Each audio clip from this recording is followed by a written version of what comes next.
Hello, let's take a charge. Let's say this is a point charge, and I move it from one point to another. It's at rest, and I move it to this point.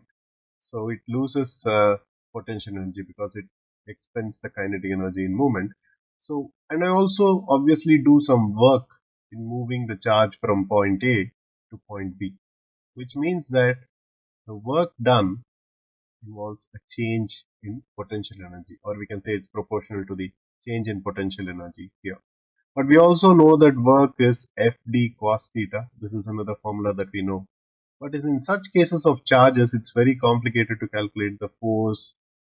Since it's multiple forces in multiple directions, this would not be a easy thing to calculate. But we know that the force is charge times the electric field's magnitude, F equal to QE. This is something that we know. So from this, we can see that we see that force is directly proportional to the charge, and work is proportional to force, and potential energy is proportional to work. These relations are there. So this brings us to this connection that potential energy is proportional to charge. We also see that between points A and B there is a change in potential, or rather there is a potential difference, which we can define as delta V. And using the previous connection that change in potential energy is proportional to charge Q, we get this relationship that change in potential energy divided by the charge is the potential difference. So we can say that potential difference is nothing but the change in potential energy per unit charge. So for Q charge, the change in potential energy is delta P. So for unit charge, it is delta PE divided by Q, which is how we get this definition of potential difference. We can also see that 1 volt, which is the unit of potential difference, its unit of energy is joules, charge is coulomb. It's 1 joule per coulomb. It's called volts, but it's nothing but joule per coulomb. But we can also see here another interesting relationship, that voltage is not the same as potential energy. Sometimes it's confused. You see voltage here, the potential difference is not the same as change in potential energy. Because potential energy is directly proportional to the charge.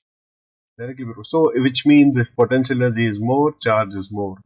And hence, the voltage can be the same for two different sets of potential energy and charges. Let's see what this means in terms of two batteries that we have taken here. Let's take two batteries,